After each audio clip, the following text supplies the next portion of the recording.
Ya, kali ini kita akan membahas tentang buku The Psychology of Money oleh Morgan Housel. Video 1, buku baru. Masalah uang jarang tentang uang.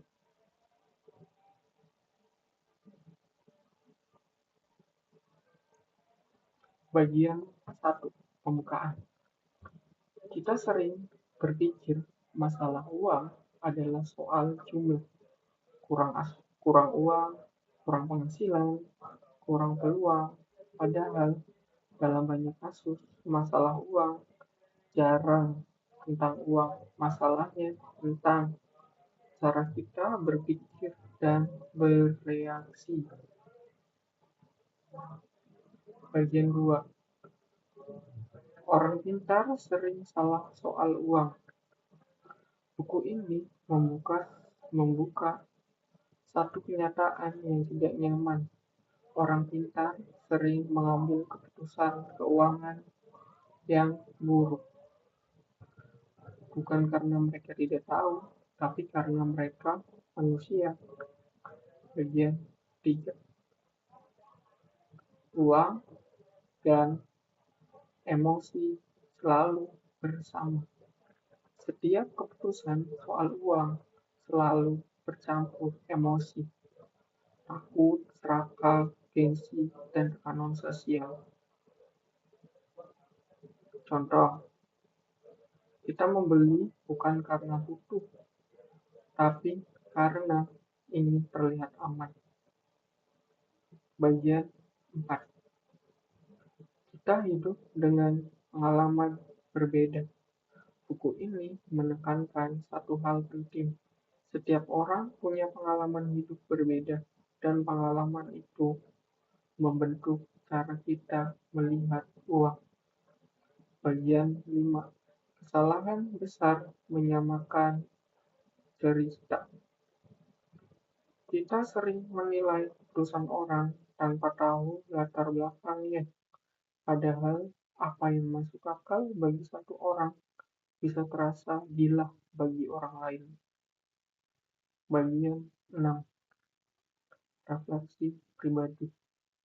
Aku sadar banyak keputusan keuanganku bukan lahir dari logika murni, tapi dari rasa takut tertinggal dan ingin terlihat baik-baik saja. Bagian 7. Ide inti buku. Kesabaran mengalahkan kepintaran. Buku ini tidak memuja kepintaran. Buku ini memuja kesabaran. Karena dalam jangka panjang, orang yang bertahan sering menang dari orang yang paling pintar. Bagian 8. Contoh nyata. Banyak orang kalah bukan karena salah strategi, tapi karena mereka tidak sanggup menunggu. Bagian 9. Kebenaran yang tidak nyaman. Uang memperbesar siapa diri kita. Kalau kita tidak tenang, uang memperbesar kecemasan. Kalau kita tidak sabar, uang memperbesar kesalahan. Bagian 10. Refleksi dewasa. Mungkin masalah keuangan kita tidak akan selesai dengan menambah angka, tapi dengan mengubah cara kita bereaksi saat menghadapi ketidakpastian. Bagian 7. Kita jarang netral saat bicara uang. Uang hampir tidak pernah netral. Ia selalu membawa cerita. Cerita aman, cerita takut, cerita ingin terlihat berhasil. Dan karena itu, keputusan keuangan kita jarang benar-benar rasional. Bagian 8. Uang adalah cermin psikologi. Buku ini menunjukkan satu hal penting. Uang adalah cermin psikologi manusia. Ia memperbesar siapa kita sebenarnya, bukan mengubah, tapi memperjelas. Bagian 9. Orang beda, keputusan beda. Dua orang bisa melihat situasi keuangan yang sama, lalu mengambil keputusan yang sangat berbeda. Bukan karena salah satu bodoh, tapi karena pengalaman hidup mereka tidak sama. Bagian 10. Pengalaman mengalahkan data.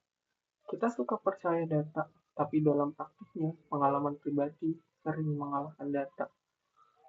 Apa yang pernah kita alami terasa lebih nyata daripada angka apapun.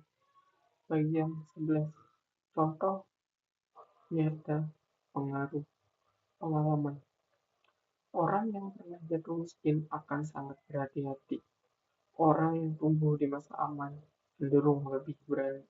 Keduanya masuk akal dari sudut pandang masing-masing. Bagian 12.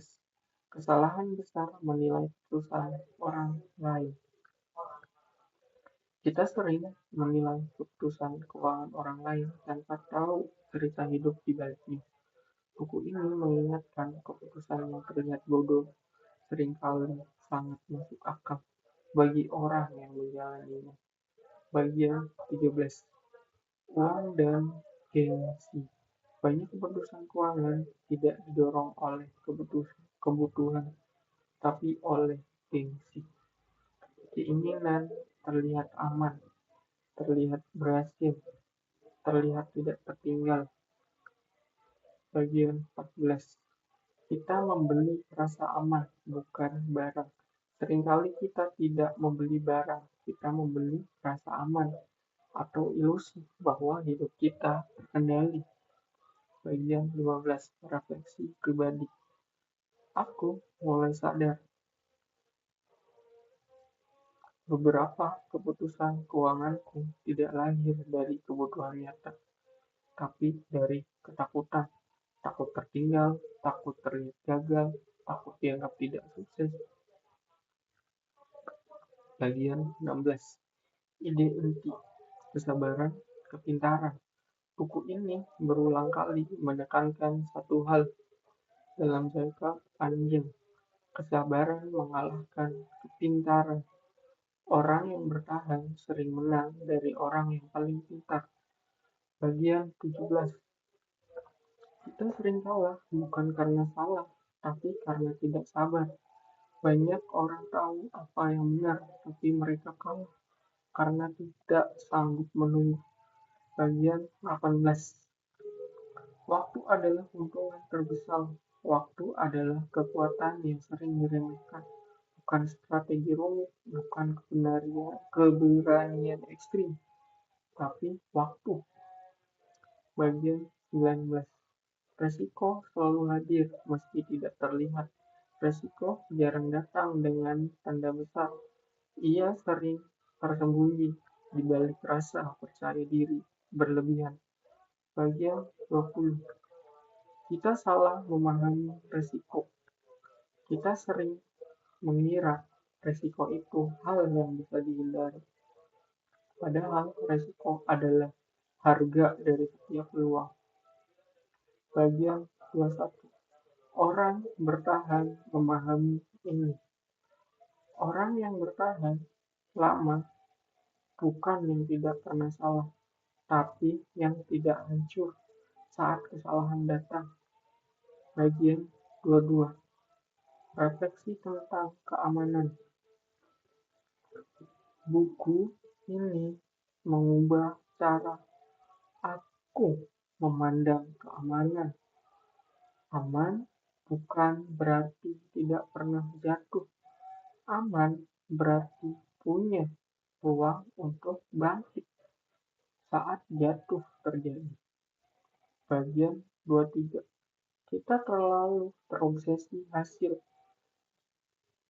Kita sering mengejar hasil besar tanpa memikirkan apakah kita sanggup menanggung risiko.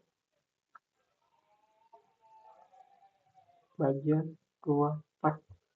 Hidup bukan perlombaan angka. Uang sering membuat hidup terasa seperti perlombaan, padahal setiap orang punya garis akhir yang berbeda. Bagian 25.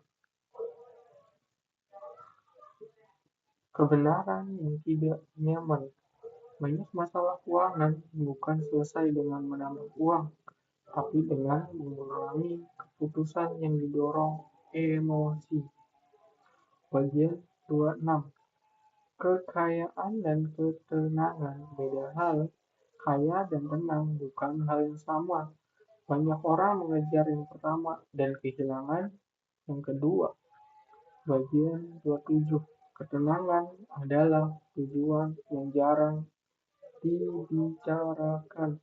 Buku ini diam-diam mengajarkan satu tujuan dewasa, cukup kenal untuk tidak merusak hidup sendiri. Bagian 28. Uang sebagai alat, bukan identitas. Saat uang menjadi identitas, setiap fluktuasi terasa seperti ancaman diri, dan itu berbahaya. Bagian 29. Refleksi terakhir. Mungkin masalah terbesar kita soal uang bukan kurang pengetahuan, tapi kurang kesadaran tentang emosi kita sendiri saat berhadapan dengan ketidakpastian.